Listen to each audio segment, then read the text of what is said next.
Hello, and welcome to another edition of Interviewing the Legends, brought to you by the Publicity Works Agency, devoted to promoting musicians and authors worldwide.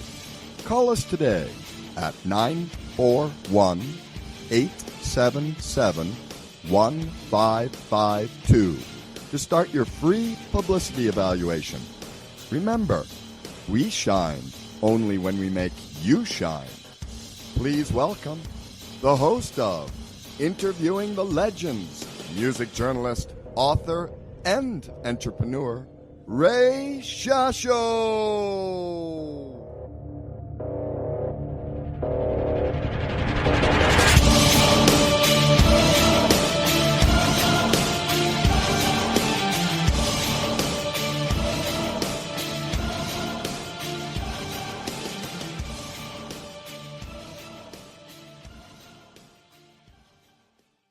Hello once again, everyone. I'm your host, Ray Shasho. Welcome to another edition of Interviewing the Legends on BBS Radio, brought to you by the Publicity Works Agency. Call us today at 941-877-1552 or email us at publicityworksagency.com. Remember, we shine only when we make you shine. Paul Nelson is recognized as one of today's top guitarists, songwriters, and producers, not only having the distinction of being the hand-picked fellow guitarist of the legendary rock blues icon Johnny Winter, but he's toured the world over performing and or recorded alongside endless who's who list of top artists, from Eric Clapton and Buddy Guy to Slash, Billy Gibbons, Warren Haynes, James Cotton, Joe Perry, Dr. John, Leslie West, Joe Bonamassa, Dickey Betts, our local here, to Joe Walsh, and more. Nelson received a Grammy Award for his work performing on and producing Winter's Step Back release on Megaforce Sony, winning Best Blues Album of the Year, highlighting his album long list of Grammy nominations, as well as the BMA Blues Music Award for Best Blues Rock Album, reaching number 16 on the Billboard Top 200 and staying at number 1 on the Billboard Blues Charts for weeks. He's also a recipient of the Blues Foundation's KBA Keeping the Blues Alive Award. His music. Take a breath. I'm almost there. His music has reached millions with appearances on Late Night with David Letterman and Jimmy Kimmel Live, and on award-winning documentaries Down and Dirty, The Johnny Winter Story, and Sideman, Long Road to Glory, featuring Bonnie Raitt, Greg Allman, Hubert Sumlin, as well as music written, performed, and broadcast nationally on NBC and on multiple major album releases, books, instructional guitar columns, live concert DVDs, and guest performances on countless recordings. Staying at number 1 on the Hot New Releases chart for months, Nelson's latest project, Badass Generation, on Sony Records, still maintains his unmistakable connection to the blues, but it also finds the guitarist showing his many other musical dimensions fans have come to expect, considering him one of the music's most respected and influential contemporary artists. Please welcome guitarist, songwriter, arranger, record producer Paul Nelson to Interviewing the Legends. Hello, Paul. Great to be back. Can you believe I did that all in a year and a half? That's it. You've done a lot, man. That's pretty nuts. Actually, it just kind of grows. You know, you don't think about it while it's happening. You're just kind of in the now, and you're working and you're playing, and then all of a sudden, you know, it's time for the bio to go up on all your socials, and it's like, wow, you know, it's pretty crazy. It was a wild ride with Johnny. I built up a lot of my creds through him. I did a lot of stuff before and after. That's right. But yeah, I've been very fortunate at a time where musicians aren't as fortunate. You know, it's really rough for musicians. So I've been really lucky, and that's the profession that I've chosen. So I constantly practice, I constantly work at it, I constantly produce and play and tour. So I guess it builds up like that. But thanks for running out of breath. And it's great to be back. Yeah, I'm touring all over and everything's good. So how are you? I'm doing good. You know, I did this intro for Ed King, who just passed away from Leonard Skinner. And some of his fans got mad because in the middle of that, he says, "When am I going to talk?" He says, "Man, they called me a narcissist."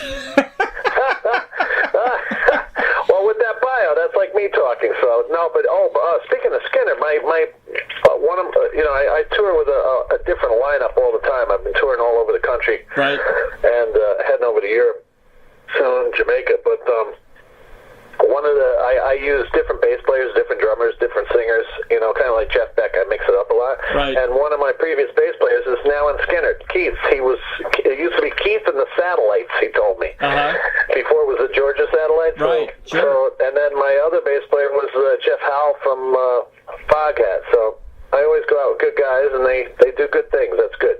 Well, you got some dates coming up. And the cool one is the Johnny Winter All Inclusive Winterfest, which is in Jamaica, man. So that'll be. You got to go to that. Bring a Speedo. Well, maybe not. Okay. But yeah, it's JohnnyWinterFest.com. It's a week. Wow. It's January 24th through the 31st. It's a week on the water on the Montego Bay side. Right. We have a resort there. And it's myself, good friend Sonny Landreth, Samantha Fish, whose career has taken off. Yep. James Montgomery, Derek St. Holmes, the real singer for all the Ted Nugent stuff. Right.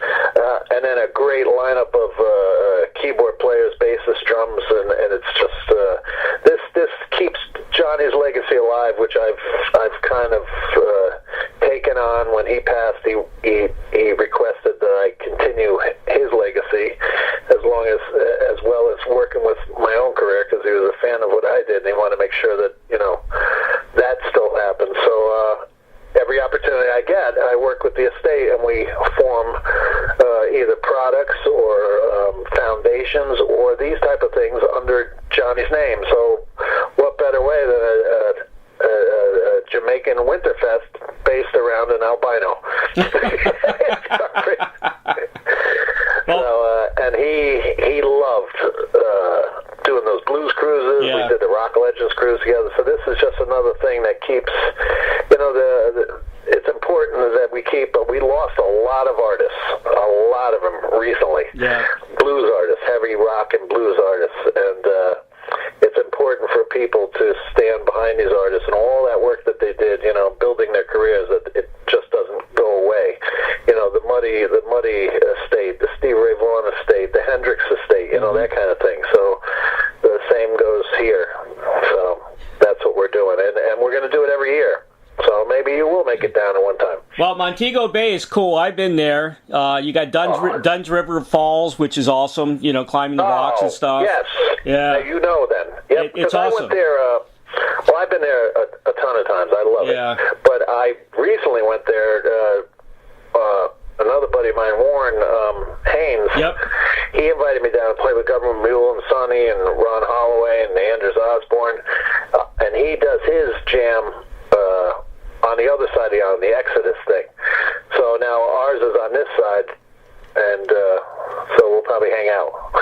Yeah. But yeah, I just thought it was a great idea, and I thought it would be good for Johnny. We found a great resort, Mango's Resort. Yep. And it's all inclusive. It's really cool. So again, it's online, JohnnyWinterFest.com, and so I'm excited about that. So we're gearing up for that. So I'm doing a lot of work on that, and then the touring. The dates that just came in, I'm doing about 150 shows a year. I was doing 180 with Johnny, so it's right up and down the Midwest, Canada. I just got back I did Georgia, all the way through Florida, North Carolina, D.C., the whole East Coast, all the way up, and it's really doing well. I mean, the shows are selling out. It's really it's a pleasure to play and do my own stuff, and I'm really having a good time. So, well, I want to remind everybody the Johnny Winter All-Inclusive Winterfest is January 24th through 31st. And my birthday's on the 27th, so that'd be a great thing for me. That'd be a nice that birthday would be present. great. A little cake, one of those kind of cakes. Absolutely. There you go. And and I have a Christmas song that I did. Really? My version of Freddie King's Christmas Tears. He didn't write it, but he made it successful. so did Clapton. So there's a version of that floating around every holiday, and then I did a Slade, a little rock thing. These appeared on a couple albums with some of the Skinner guys and a bunch of other artists, and that was Merry Christmas, Everybody from Slade. Somebody submitted that song. I said, you should cover this. So I did that, so that anybody that goes out on their socials on the internet can find that by looking at it, and I'm sure you'll get a copy. But those were fun to do, and they last every year, so I like that kind of thing, as long as it's not too corny. So I wanted to really blues it out, so yeah. Those are big right now. I looked all over the internet. How old are you, Paul? I couldn't find. How old are you? Oh, I'm in my mid-40s. There you go. Yep. And where were you? Yeah, I did all this stuff, pretty quickly after I got out of Berkeley.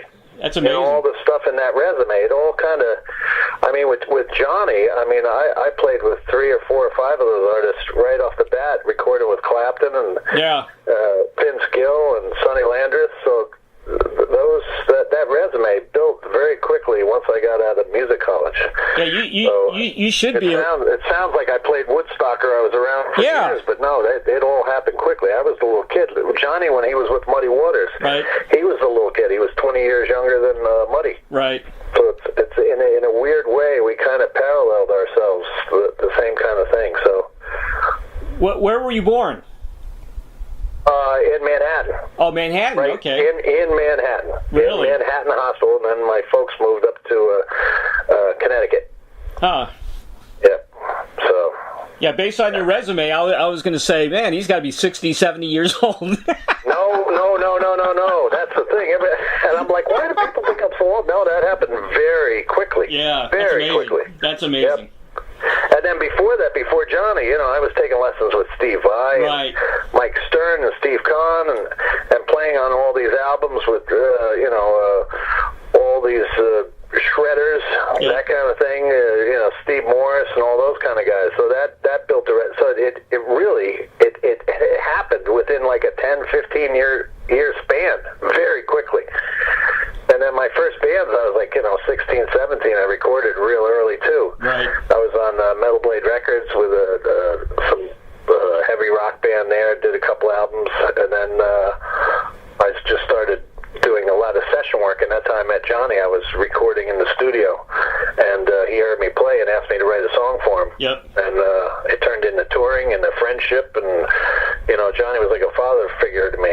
Yeah. Yeah. No, I was not at Woodstock, and I was not. No, but I know all the history of it. Yep. Through all the stories, which is one of the other cool parts about music is the stories. Music and concerts are not the same anymore. Knowing Johnny Winter's not out there touring and making music anymore. He was the one legendary artist you could count on year after year. Oh, totally. And he worked so hard, man. He was out there constantly, 24/7, touring. I really miss him. I really miss totally. him. Like I said, with him, we were doing 180 shows a year. Yeah. It was. It wasn't just like Spain or France, twice or 3. It was like 50, 60 times. And over a 10-year period, it was back and forth and back and forth and back and forth. Japan 7 times, China, Brazil a bunch of times, the Netherlands, Croatia, Serbia, Transylvania, Amsterdam like crazy. That was one of his favorites. Prague, Italy, everywhere. He was beloved.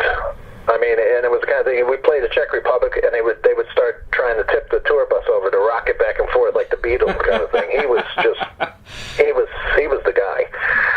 Not only his playing and his voice and his snap, but he had that look, he had that image. So it was that whole package, very unique. Yeah, I saw Johnny since way back when he was standing and he was rocking and rolling and jumping around. And I think. See, when I met him, he was sitting down. He was on all these kind of, he made Ozzy Osbourne look like he had training wheels. But he was in bad bad shape. I know. So we became friends, and he trusted me, and that's actually in a movie that I think we talked about, Down and Dirty, the documentary about how I weaned him off all the stuff, and then he started standing again and playing better and touring more. So we had a nice run again. And it was very important because he was being written out of history because of the shape he was in. Yeah. You know, when all the other guys of his ilk were healthy, you know, they were all doing the right thing. They got off the stuff at the right time. But Johnny kept on going because he had bad management. Nobody said no. So I kind of stepped in, and we had he had a big resurgence, and that led to he and I getting the Grammy. But we put out I produced 3 of his albums, I think. Yeah. Step Back, Roots, and then I'm a Blues Man I played on. But, yeah. Yeah, so he had some comeback. I suggested on Roots 2 to you, I don't know if you remember, to get Frank Marino for Roots 2. Yes, I remember that. And it was getting close. Yeah. And the thing was, we were running out, we had so many artists, I had to turn down Eric Johnson. Wow. Eric Clapton? How about that? Oh, Eric Johnson. Phone call. Eric Johnson, yeah. Eric Johnson, can't fit you on the album. Wow. Yeah, so it was getting, and we were actually slated for 2 more albums, and yes, Marino was a choice. Yeah. I mean, for those who don't know, his versions of songs like King Bee, which I'm thinking of covering in one of my sets. Yeah, it's just astounding. I mean, his playing, and he was a huge Johnny fan, like you and I know. And I talked to him about the possibilities, and he was really excited about it. He's up in Canada. Nice guy, really good guy too. How's he doing? Have you spoken with him recently? Yeah, not too long ago. He had that frozen shoulder kind of disease thing, and he's over it now. And he's supposed to put out this live video that he's been working on for a long time, but it's still not out yet. His fans want him to come back, but I don't know what the holdup is. Maybe he's just kind of semi-retired, I guess. Yeah. You know. Yeah. That's a good thing about blues, though. Those guys keep on going. I mean, even Clapton said, "I won't really have a blues voice until I'm like 80 or 90." Yeah. I read that in articles growing up. But yeah. So everything's going great. Good. Solo thing is doing good. The album's doing good. I'm going to hit the studio soon, do a pure blues album. Awesome. I think it's time. And couldn't be happier. I'm playing, all these, now festivals are coming up, so, I had to go out there on my own the first time and then go back and build, and it happened very quickly, so I'm very appreciative to the fans that came out and the support, Johnny fans and my fans, so it's really good. Paul, I want to personally thank you for all you did for Johnny, man. That's that's happened a few times. I remember Marvin Gaye. I watched his documentary, and he was going down fast. And this guy from Belgium, I don't know if you know the story, welcomed him into his house, and he turned him around. His name was Freddie Coussart. He was a club owner and a concert promoter, and he helped Marvin Gaye out. I hear a lot of stuff Tom Petty, what he did. Yeah. Yeah, for artists that he respected, and I mean Johnny. Every guitar player learned from Johnny. Yeah, that's right. Just to play with him was a huge honor. But then it got different. We communicated very well on a musical level, and then a trust established, and then a friendship kind of trust, and then I saw that this guy was gonna die right there then, and I'm like, this is no longer me looking at an idol, this me looking at a human being, and let alone like a father or that kind of thing, and it's like, it's got to stop. Yeah. So I kind of risked everything and opened my mouth, and then he said, "Will you help me?" And we did a lot of stuff together, and that led to, like I said, albums and interviews. He wasn't doing interviews. I mean, you'd see a Muddy documentary, and where was Johnny? Johnny launched Muddy's career. That's right. And it was the cook was talking, the bouncer was talking, the bartender. It was like, what, on Johnny's behalf. And I'm like, this has to change,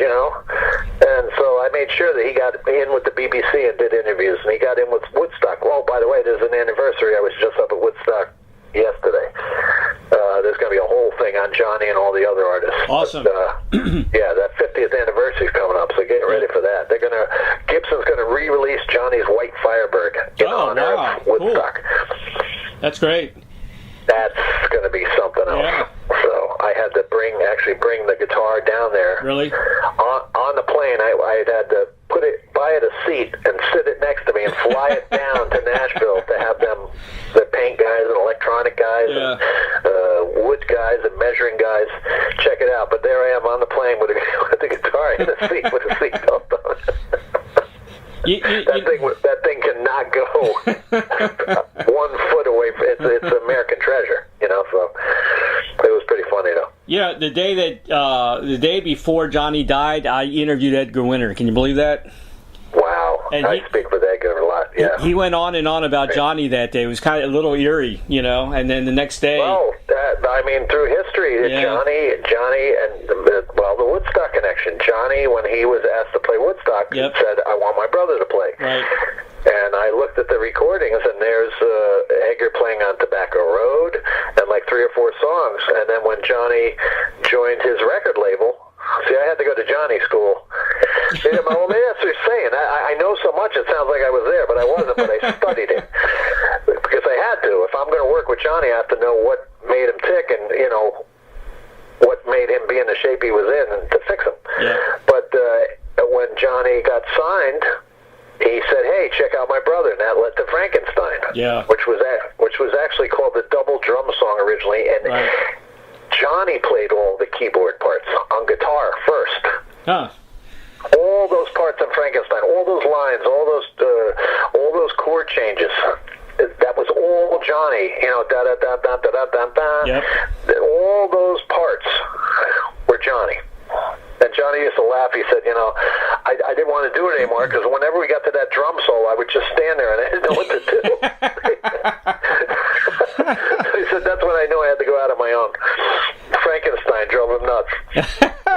Those brothers had so much talent, man. Musical talent. Oh, my God. It's amazing. Yep, and they all grew up on, Johnny said his favorite singers were Ray Charles, Bobby Blue Bland. Yep. And then Edgar loved, he went the jazz route, but Johnny went deep into the blues, and that's what he turned me on to. That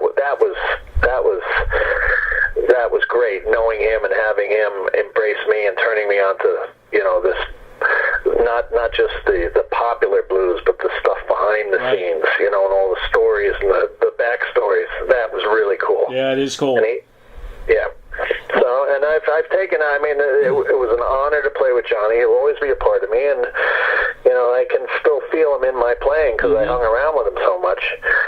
But he was a fan of my playing as well, and that was a huge honor, and, he wanted me to do well, and I can't stop. That's like I said, the profession I've chosen, so I'm out there playing, and I'm loving it. I'm loving playing these, I just played with Buddy Guy. Yep.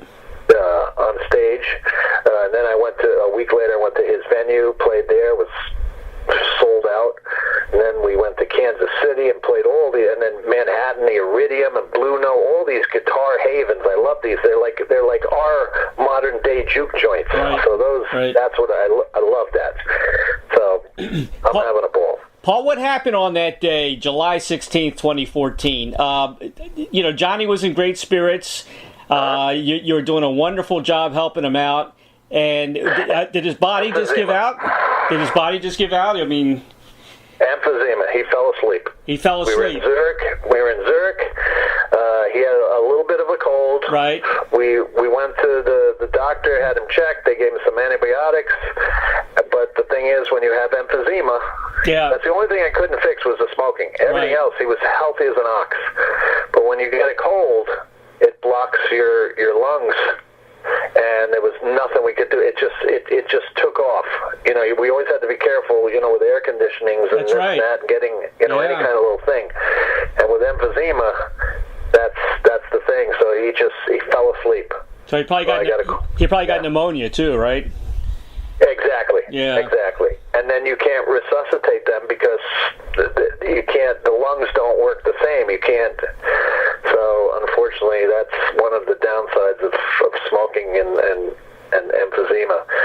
You know, and all the touring we did, that actually was actually working to his benefit to strengthen his lungs, but he had done so much damage with all the smoking that a large percentage was beaten up because of that.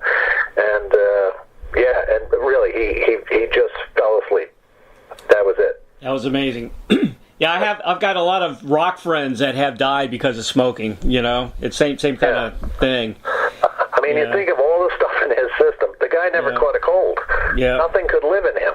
Yeah. It was just like, I remember when we first got off a lot of the stuff, and he sneezed, and he goes, "What was that?" I go, "That's a sneeze." He goes, "Wow, I haven't done that." That's hilarious. I go, "You're getting healthier." He goes, "Well, what? He caught a cold."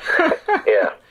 So, pretty funny. One of the most touching moments in that movie is you said you found the footage of him getting off the methadone and becoming straight. That was a very touching moment, wasn't it? Very, and I didn't see the part where he, thanked me.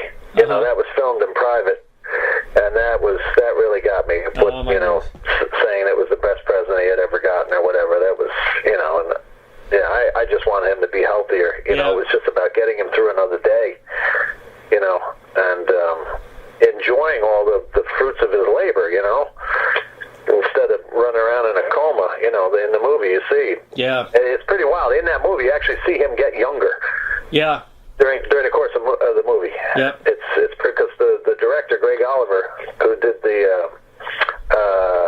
Lemmy documentary from Motorhead, I told him he needs to come on the road with us, and he followed us around for like 2 or 3 years. So he came to us to Letterman, he came to us for Japan, China, he went to Johnny's house in Texas, he came up to my house, Johnny's house up in the East Coast, he went all over Europe. Hours and hours and hours and hours of footage. And then they edited it down to that. And there were like 3 stories. The elderly statesman, an icon, getting off of drugs, reverse racism, being too white in Texas in the 50s, and being shunned, a lot of messages there. Yeah. Yeah, he went through a lot. It's amazing. Oh, yeah. What he's been through. Tough guy. Yeah. Well, thank you again for bringing his story to life. I'm like you. I can't believe all these years nobody's ever done this before. Some kind of documentary. Yeah. It's ridiculous.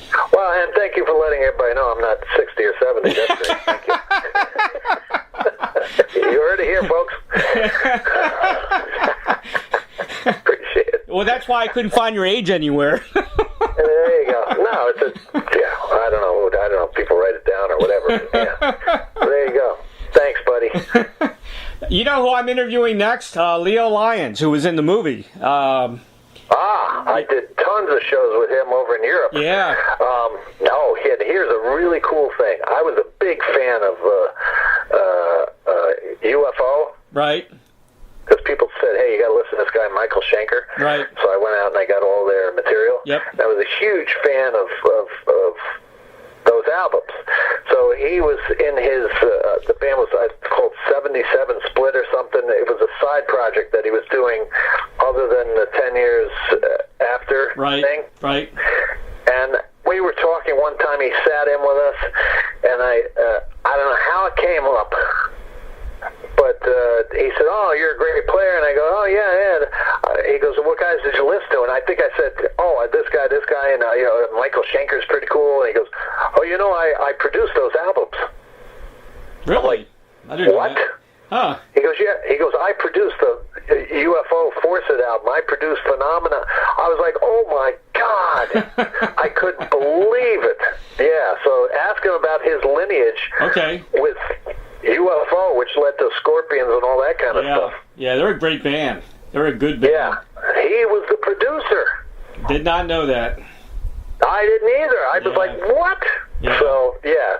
And tell him Paul said hi. Okay. I was very fortunate after a show to hang out with Alvin Lee, and what a great guy. He signed my guitar, and we had a conversation. Well, we were going to do a show with him at the Olympia in France. Yep. And he passed away Yeah.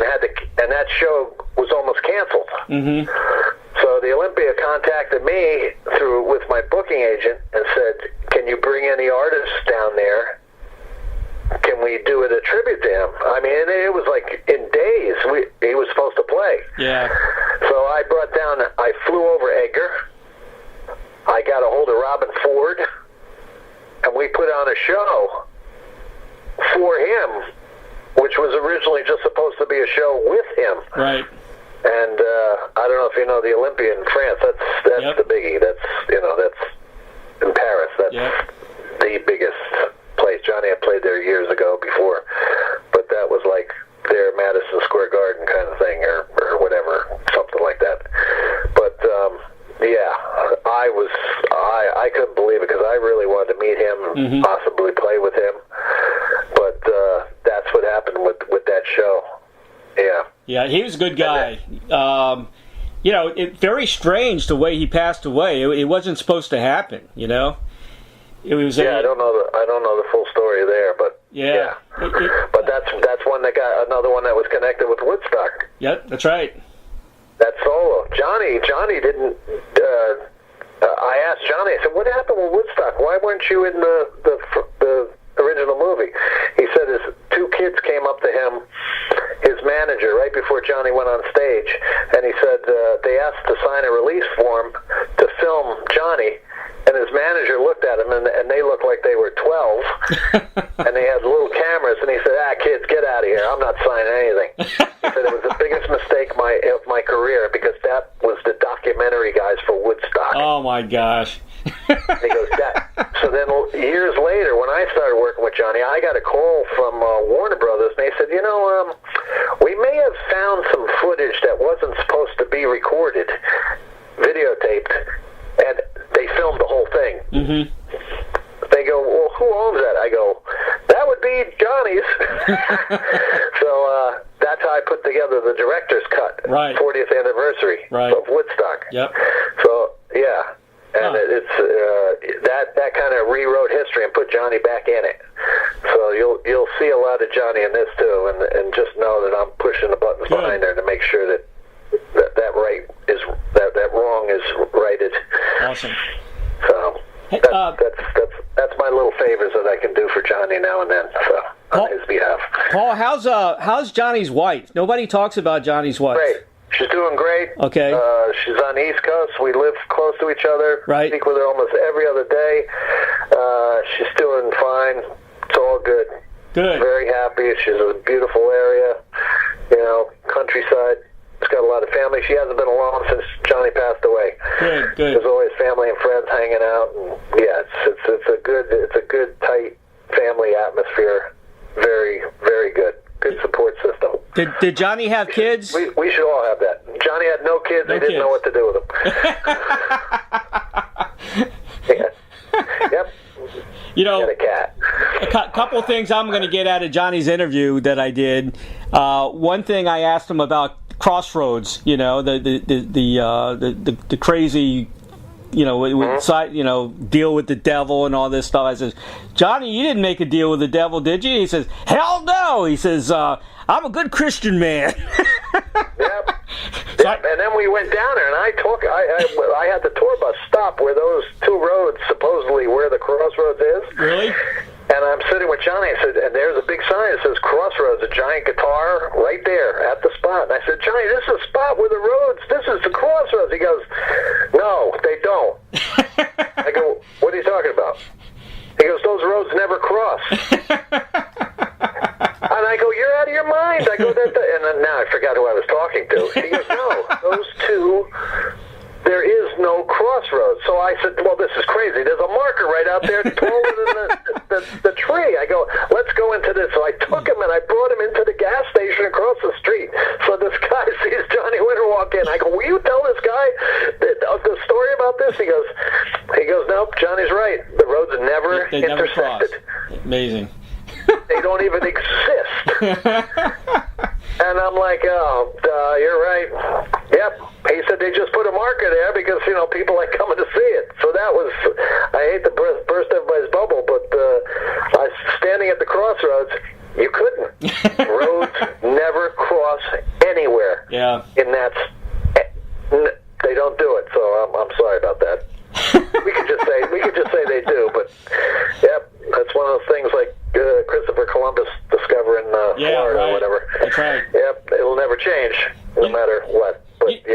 John. One of those. I got a feeling Johnny was super intelligent. You know, he didn't come out and talk like you would think, but most people that are intelligent like that are, you know, the way he is. Yeah. He not only played the blues, he lived it. He was a blues historian. He knew the backstory. He was well-read. Yep. I met a few people like him. One was Billy Gibbons, Bill Wax from Bluesville, the former DJ, Dick Sherman, the guy who produced Stevie Ray Vaughan, Albert Collins, producer for Alligator Records. These guys, they knew who had six fingers, who had a drinking problem, whose guitar burned in this, and what was on the flip side of this. They knew all that old history. It was insane. They lived that stuff. Yeah, this wasn't just the riffs and the singing of the songs. Right. It was the whole lineage. And I sat there and I heard all those stories, and I was like, oh, wow, what an insight. Yeah. All the, T-Bone and Hooker and Johnson and Sunhouse, and then some obscure players that you never even heard of that were just as good, if not better. You know, and all the backstories and the juke joints, and all, that was cool. That's the part of the touring that I love the most, sitting on those tour buses and, you know, seeing Johnny get together with the whatever notable, and then hearing these stories. I was just like, I was like a little kid just sitting there going, and then what happened? And then what happened? Yeah, I'd be the same Very way. Cool. Yep. Yeah, he was telling me Muddy Waters, I said, well, you guys sit around and drink Jack Daniels? He said, Muddy Waters like champagne. You drink a lot of all champagne. these things. I used to feed Johnny gumbo, and he would cook for him when he came over his house, he told me. He said, did you see in a movie where he tells why they named the album Hard Again? Right. Yeah, because Muddy said that it made his you know what, hard again? Yeah, it's pee-pee. The music, So, yeah, he told me that. Those were the stories. That was funny to hear him say that, though, you know? Oh, yeah, exactly. And Johnny's there with a big smile. Johnny loved Muddy. That was. I mean, Johnny brought Muddy's career back together, and Johnny brought blues back because of it. That's right. He was the guy. Nobody else played with Muddy. He didn't pick anybody else to do those albums. Johnny produced that stuff. He got Grammys for all three, or 3 out of 4. And Hard Again was in movies. It launched the Blues Brothers. It was all Johnny helping Muddy, who up until that point was playing Electric Mud, which was a disaster in his mind. And he wanted Muddy to get back to the way he was, the way he knew him. And that's what he did. Yep. And then years later, I met Johnny, and I wanted Johnny to be back to the way he was. Yeah, so exactly. Maybe someday somebody will do that for you and I. So that's how it works. I want to talk real quick about Badass Generation. It's a great album, man. It was released in 2016. I gave it 5 stars, by the way. And Thank you. Out of 5, I hope. 5 out of 5. Thank you. And you got great reviews on Amazon as well. So yeah, I'm perfect score. Yep. I have a good score. It's like a bowling score. Exactly. Yep. So I'm doing good. Yeah, that came about after Johnny passed. Record company Sony approached me and said, "Look, you got to release something. You can't sit around." Right. And I knew I had to play, so I had my eye on musicians that I had worked with, and I called them up, brought them over, and it was a lockdown, and I just started writing lyrics and music, and stuff just poured out of me. It originally started that was going to be a blues album, and then all of a sudden, all the background stuff, everything came out, and they went for it. Yep. And I had some great players. Morten Fredheim from Norway was number 2 on The Voice. I had Chris Alexander, a bass player for Samantha Fish. Right. I had Chris Redden from Papa Chubby. I had Danny Lewis from Government Mule, keyboard player. Yep. And Frank King B. Latore on harp. And it was a mixture of like Zeppelin and Freddie King and Aerosmith. It was like mutt rock. It was like everything. Yeah. And so then the booking agents started knocking, said, "You got to go out and tour this." And I said, "Well, I want to play blues too." So I mixed it up with, traditional blues, cool tunes that I always wanted to play live, from Albert King and Freddie King and all that. So now the show turned into a mixture of all that. And then I'll just add to that by doing another album, and then more touring. So that's what I do. Now, is your touring band different than the guys on the album? Sometimes there's a couple guys. Sometimes Morton will come over from Norway, do a run. I have great singers all around. I'm always keep my eye out for musicians. It's hard for musicians to commit to touring. There's a lot of bands touring out there, and they use different bass players and this and that, and you have to get them at the right time, make sure that they fit, and make sure that they're good touring. That's another thing too, spending all that time with artists. You got to get along. Right. It is a family. So no, I mix it up. Well, it's a fun album. Some of my favorite tracks, Down Home Boogie. I wonder, why can't music be like this on the radio again? I don't know. And it's not like it's old stuff. It's new stuff. It's just new stuff. But I think from what I've been seeing in the venues, in the theaters, in the clubs, the blues guys are getting more rockish, blues rock. Yes. That it's like another little small British invasion kind of thing, where the influx of Bad Company and Free and Gary Moore and those kind of bands are mixing into the blues, and the blues people are kind of liking it too. So it's I don't want to say it's ahead of its time, but what I'm playing from that album is now working. That's right. I was getting a little nervous. I'm like, well, if I rock this out too much, I'll be shunned in the blues community. But no, it's really, people are embracing it, and I really respect the traditional blues stuff and that, and all the artists, all the kings, and so it's working really well. I'm glad. It's all about entertaining people. Sure. And so it's important. Yeah, but I'm glad you did this album and not a blues album after Johnny passed. That was the thing, because if I came out with a Johnny album or something that sounded like it, I was around him enough where I could sort of sound like him and play the riffs and all that. I knew all this stuff, but it's like, why do that? That's Johnny, and it's just going to look like a contrived. That's ridiculous. So I wanted to do what I wanted to do, and it was so far different from what people expected, and they didn't even know I played slide guitar. I never played slide with Johnny, because there's the king. That's right. So now I'm playing slide like I used to. I played before him, but so a lot of surprises. And it's so much fun. And like you said, do I switch musicians? Yes, I actually like the rehearsing process of new artists, because then I get to revisit the same the songs. I get to add new material when a new bass player comes in, or a new drummer. Hey, we were doing this, well, let's try adding these. How about this part? So it keeps it fresh for me, and it keeps it fresh for the audience, because they don't know what they're going to get. If I come back and play the Iridium, or I play Buddy Guys in Chicago, if I come with a new lineup, it's a whole fresh thing. That's right. And that's why live music is so important. Yep. That's why people need to get off their butt and stop watching Netflix all the time and get down to these clubs, because when you see that performance, it's the last time you're going to see that way. Right. Be it the audience response, the song selection, the soloing, the weather, the whatever. It's never the same live night to night. There's always something a little different, a little humor, a little this, a different idea that the bass player got, or whatever, or a different song selection. So people need to support that, and why? Because it supports the musicians, but also it's entertaining. It's always different. It's like watching the Weather Channel. That's the only channel that changes all the time. Yeah. Well, you're an incredible guitar player. You really are, and pretty soon you're going to be in that. I've been working at it. Pretty soon you'll be in that legendary category. I can see it coming. But when I'm 60 and 70. Yeah,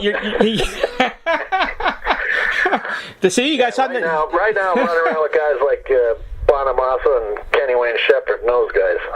Yeah. Wait until we all get older. But the thing with the blues is you can play.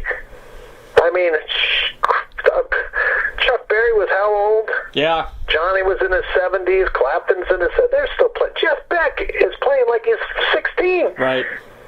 You know? Well, I covered John Mayall, and he did his. Oh, jeez. He's in his 80s, and he's still playing. Yep, they don't want to stop. They don't want to stop. I get it. That's right.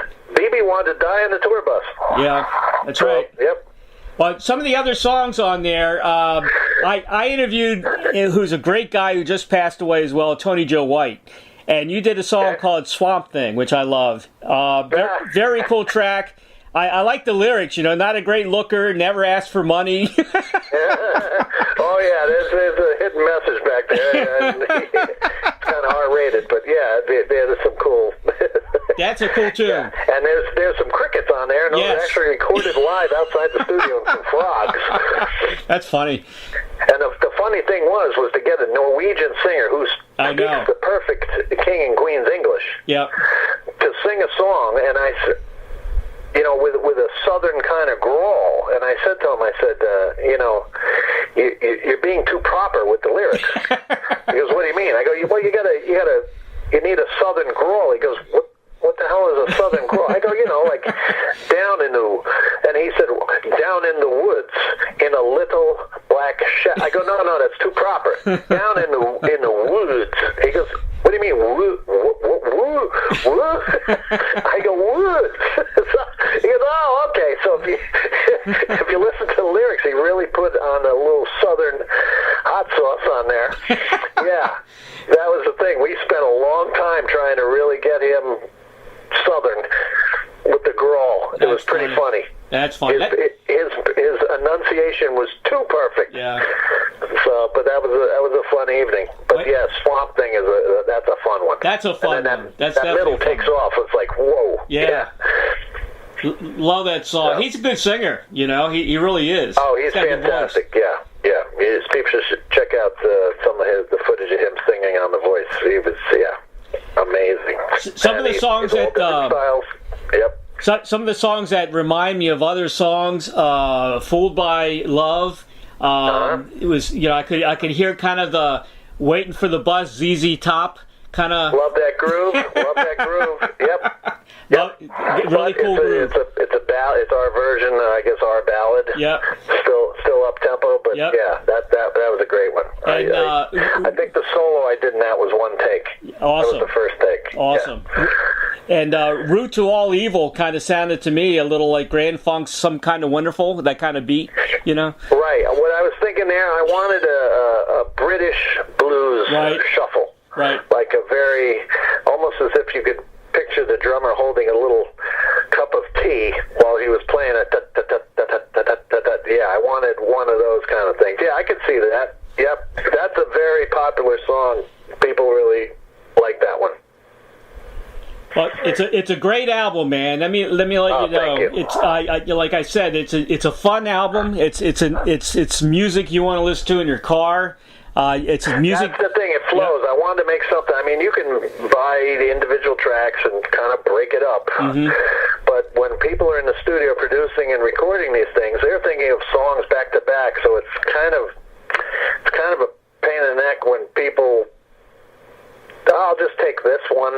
I'll take that one. There's a reason why that was number 2. There's a reason why that was track number 3 and number 4. I really wanted to retroize that 70s kind of vibe, what it was like to not make it like the wall or like like some kind of opera or some kind of Meatloaf thing. I just wanted to give the impression. That's why I have fades on there. I got a little bit of things from some record companies saying, you never put in fades. Right. Don't put in fades. Right. And I'm like, fades are cool. It's so retro 70s. That's when you can hear the cool guitar lead march out into the distance like the band never stops. Yeah. I want to put a couple of those in. So I wanted to really give it I searched out and talked to some of the guys from the band Boston to find out how they mic stuff. Right. The guitar sounds. I really went in nuts on the production, how the distances of mics and hanging them from the rafters and, getting acoustic sounds and recording drums in mono. There was some technical stuff, analog, that I really went for to do that as well, besides the music. So, yeah, I went nuts on that one. So now I'm just going to do a blues album. Well, now it's time. But it's not just a blues album. See, that's the thing. Blues seems like it's easy, but and you can learn it really quickly and make music, but it takes a lifetime to perfect. Yeah. And unfortunately, I've been surrounded by the guys that did it, so That's right. I hope that it helps me do the same.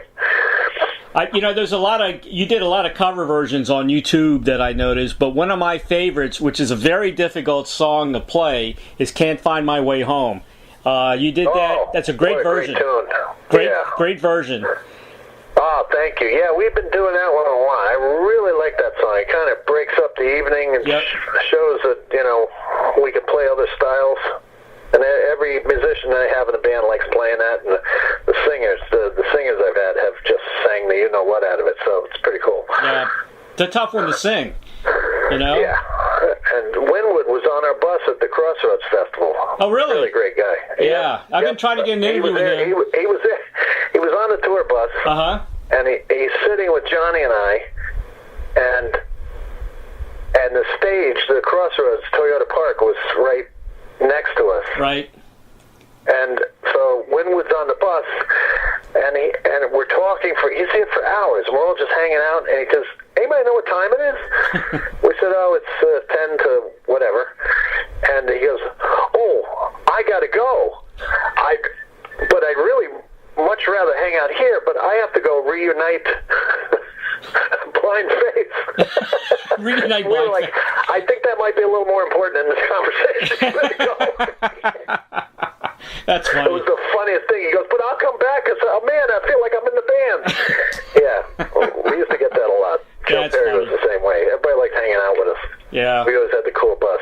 That's a cool bus, yeah. Still do. So. You not only you're a producer, what's the big difference between a producer and an engineer, in your opinion? Well, the producer hopefully tells the engineer what to do, and not the other way around. But the engineers can be the producer, like me, or he can be the eyes and the ears of the producer, while the producer is waving his hands and giving direction and hearing sounds and trying to get the artist what he wants. The engineer watches him like an assistant to a carpenter. Right. I need this screwdriver. I need this. I need this compression. I need this kind of delay on the vocals. And they know instantly, oh, well, you need this or this. Or they know when to say, how about this? Or try this, without getting confusing the producer. The producer has already talked to the artist, and he knows the sounds he wants to get, and they've probably hired him because they like his drum sounds, they like his guitar sounds, they like his credentials. Right. A lot of times people will hire somebody just because they have a Grammy, because they figure, well, if he's got a Grammy, then I'll get one. So there's a lot of that too, but it's about the sound. But an engineer is the meat and potatoes of the board. He's the one that runs the faders. He's the one that when producers come in, you got to figure they go to an unknown state and an unknown studio maybe they've never been at before. Right. And there's the engineer that's been working in that studio for however many years. Same holds true if a band comes into an arena or whatever, or like a theater, and that specific sound man has run sound in there, so they go to that guy. Okay, I may want my certain stuff, but this is your place. How do I get it with your board? I'm familiar with the board, but so they go hand in hand. It's like the camera guy and the director. Right. It's the same thing. A director is a producer. Right, exactly. Where did you? And if the producer's having trouble saying, I really want this type of sound, or do you have these kind of mics? I'm used to it. A lot of times, producers will bring in their own microphones, their own outboard gear, their own preamps to get that sound that they're known for. I worked a lot with Bob Ezrin, and he did. I worked with him with a band called Instruction. He did, Jane's Addiction. He did early on. He did Kiss, I guess, and he's a legend. Pink Floyd and all that. Yeah. He had a certain sound. Yep.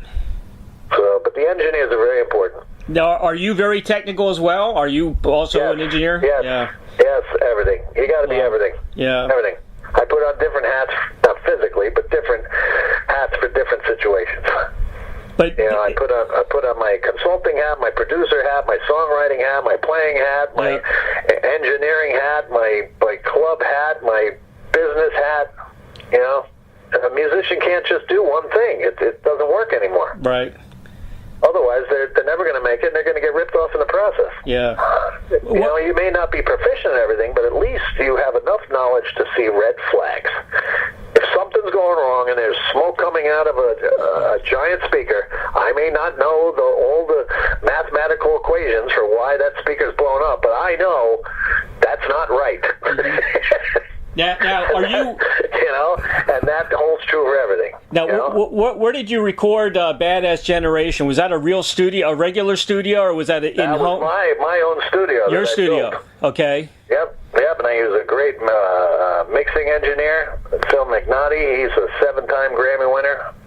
That's a good thing. Always get the best guys possible. I can't miss. That helps.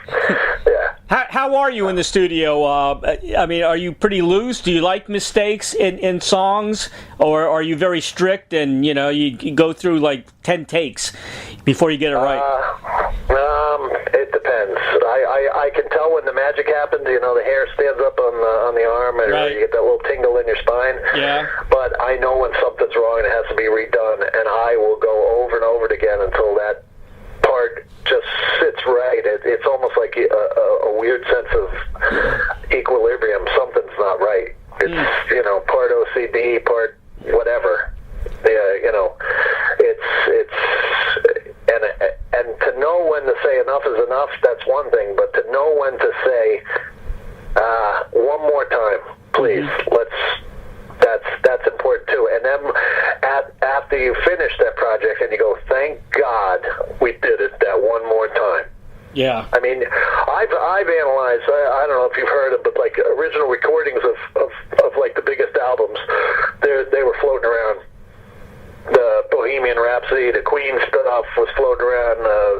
Stevie Wonder's, all the individual tracks. You know how they do that? They did those shows, I guess, where you could individualize tracks. They went over again, behind the music or whatever, right. That kind of thing. Right. Well, I studied those, and I had access to that kind of stuff. And you can hear stuff like all along the Watchtower, Hendrix. Mm-hmm.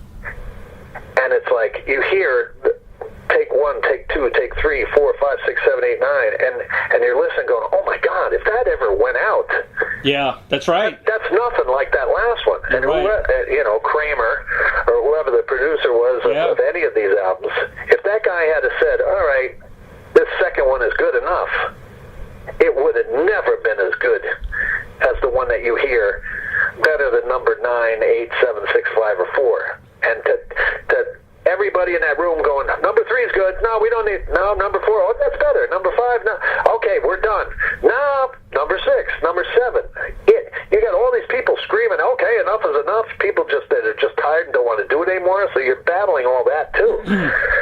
So that's with my personal stuff. Eventually, you got to let it go and say that's it. Right. You don't want it to sound too worked on. That's your point. But there's a lot of human element going on in the studio. People are getting tired. Yeah. People aren't performing the way they did. Johnny, now all that muddy stuff. Johnny Hart again. He told me those were recorded in the studio with live mics. Mm-hmm. One take. One take. Yeah, I figured that. Yeah. Yeah. And Johnny never recorded a solo twice. Hmm. He said the second one will never be as good as the first one. Right. He's right. He'd walk in a room, record it, and he'd say, "See ya." What? That was great. That's it. I'm done. And it was. That's insane. Yeah. That's insane. That's unbelievable. That's yeah. So that's what I try to do. Yeah, I don't even think the Beatles did a lot in like one take. I hear a lot of. Hell no. No, I hear that was mathematics. That was experimentation. That was exactly. That was sitting there and tearing it apart and piecing it together to create orchestral works of art. That was George Martin. Yeah. But the Muddy guys, those jam guys, the blues guys. Yep. Nope. That was musicianship. That's right. No editing. That's it. That's pretty cool. There was no such thing as a mistake or a wrong note or a poor choice. Right. They were good coming in, and they knew it. Right. And what a positive attitude they had. Holy moly.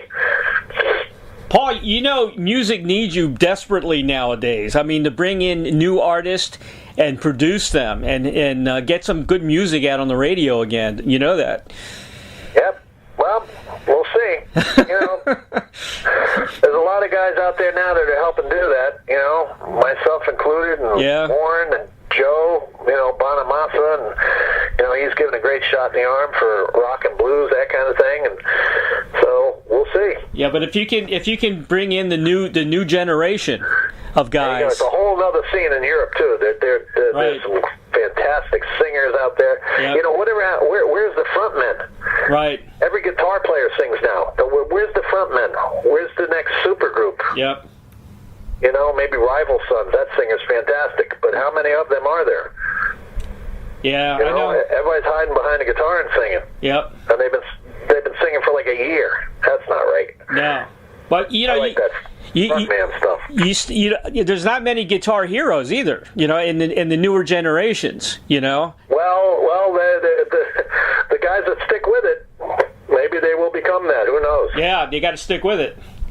That's the key. And they need a break. The key. They definitely need breaks. There's a lot of variables out there trying to tear you away from doing that. But as long as the fans come to the shows and they support you, that's the fuel. That's what keeps the musician going. Right. And you got to tour. You got to get out there. You know, here's another thing I admire you for. You know, you've been in the arenas, the stadiums. You've played everywhere, but you're still not too proud to play small clubs and very small venues. I love those. Yeah, I love those. I was bummed out that I missed those. Yeah. I'm going in there, and everybody's like, "Oh, you're playing." I'm like, you know, I'll talk to a guitar player. Oh yeah, I used to play there, and I'm like, oh, really? I never played there. And then you go in there and you see the history hanging on the wall. Right. You see, you know, Otis Rush played here, B.B. King played here, you know, like Buddy Guy's Legends, which is no small place either. I mean, that's the breeding ground for all the guitar players. So I'm doing both. I do the festivals during festival time, but then what do you do? What do you do now, this part of the year? You play these cool places, you know, and I guest a lot. So, you know, I'll sit in with Sonny, I'll sit in with Warren, and we'll play the Iridium together. We'll sit in with Chubby or, you know, any guys. But no, it's part of touring. What are you going to do on those other days? You can't just pick and choose your dates. Right. I mean, if you go out, you need constant dates. You know, Johnny and I would go out for 3 weeks at a time. He didn't want any days off. Right. He would say, what's the nearest club? And that's the beauty of the blues. You can play anywhere, and it doesn't hurt, and it's enjoyable to the musician because they're just playing. Yeah. Sonny Landis, we did a festival, I think it was in Ohio, he and I. As soon as he got off the stage, we were playing for like 4,000, 5,000, 6,000 people. As soon as he got off the stage, he said, hey, where's the nearest club? And he walked into an open mic night and just plugged in and started jamming. That's cool. And I'm like, holy crap, let me plug it. So, yeah. No, a musician, that's the kind of musicians that are being bred now. Right. Musicians that aren't worried about that kind of thing. Right. They just want to play. That's right. You look like you're having a good time doing that, too. Yeah. You kidding me? Yeah. I'll play. ZZ Top played for one person once. Johnny used to always say that. Hey, ZZ Top played for one guy once. That's funny. But that's not happening to me. Something's happening. I'm selling out these shows, and I guess they're really digging the stuff that I'm playing because maybe it's contagious. They see that I'm having a ball, and they want to be part of it. So exactly right. Bring them on. Bring them on. Paul, here's your final question. If you had a Field of Dreams wish like the movie, to perform, collaborate with anyone from the past or present, who would that be? Now, we know your relationship with Johnny. You might say Johnny, but think of somebody else. Well, I've pretty much done it all. It's just bigger versions of the same thing I've done, but I don't know, maybe jamming with Hendrix would have been cool. I missed that whole phase. That might have been pretty cool. I mean, I would really love to play with Jeff Beck. He's still around, so don't write him off. Yeah, that would be a biggie. That would be a bucket lister, playing with Beck. I could see that happening. Yeah. So You should get a hold of Beth Hart. I interviewed Beth. She's really good. She's a great singer. Yeah, she's with Mascot. Yep. And, doing all those recordings with Joe. Yep. So, and she's played with Jeff too. But yes, I know that. Yes, absolutely. Yeah. So, but yeah, Hendrix, that'd be a fun one. Well, Paul, anything else you like to add? Probably the only one left. Yeah. Anything else you like to add? PaulNelsonGuitar.com. Yep. That's the cherry on top. Well, they get all my dates, intimate venue, blues venue, or big concert hall. Just come and see me, and we'll have some fun. Well, Badass Generation, it's a great album. I recommend it highly. 5 stars all the way. You can buy it at Amazon.com. It's available there. You come to Florida a lot, so we'll probably see you. We'll probably see you here again soon. Yeah, a whole bunch of new dates are going up in the next couple weeks. Got a lot of stuff in February and March. Ton of shows. Yep. And then I head up to Canada, and I think I'm going to Russia to do a big guitar expo in awesome. May, and then I got the Jamaica thing in January. Yep. And this is just the tip of the iceberg. Now that people know I'm out there on my own, it's just been really cool. So, go to my website or just look me up, Google me. I got people that have done the right thing and put me in the right spot, so you can find me. Well, Paul, thank you so much for being on the show. You're a legend in your own time. I really mean that. Yeah, there you go. Thank you. Hey, man, keep in touch, and you have an open invitation to be on the show anytime you want to, update us on what's going on with you. Well, I'll keep on putting the stuff out to be worthy of these conversations. How's that? Sounds great, man. Thanks, you, Paul. Buddy. And happy holidays. You too. A Christmas song. Okay, I will. I'll play it. Thanks, buddy. All right, take care. Bye-bye now. All right, bye. Purchase the latest album from the Paul Nelson Band entitled Badass Generation at Amazon.com. For more information about Paul Nelson, visit www.paulnelsonguitar.com and also on Facebook, www.facebook.com/Paul Nelson Official. Johnny Winter's all-inclusive Winterfest in Jamaica 2019. Come join us January 24th through 31st. 2019 for an amazing week of island fun and concerts featuring an A-list of today's top national acts at Mango's Beachfront Resort in Jamaica, featuring Sonny Landreth, Samantha Fish, Paul Nelson Band, Eric St. Holmes, James Montgomery, and the All-Star Band. Visit www.petersplayers.com /Johnny/Winter/Jamaica/Winterfest for more information. Very, very special thanks to John Lappin of Lappin Enterprises for setting up this interview with Paul Nelson, and of course, the dynamic duo of Doug and Don Newsom of BBS Radio for making the magic happen for each and every broadcast of Interviewing the Legends. If you have comments or suggestions for the show, contact me at interviewingthelegends@gmail.com. And please subscribe to my YouTube channel, Interviewing the Legends with Ray Shasho, for the very latest interviews. It's real news, people. Don't forget to purchase a copy of my book entitled Check the G's, The True Story of an Eclectic American Family and Their Wacky Family Business. You can see a kind of a movie trailer on YouTube about the book, and it's available. The book is available now at Amazon.com, and I promise you will live it. Have a great week, everybody.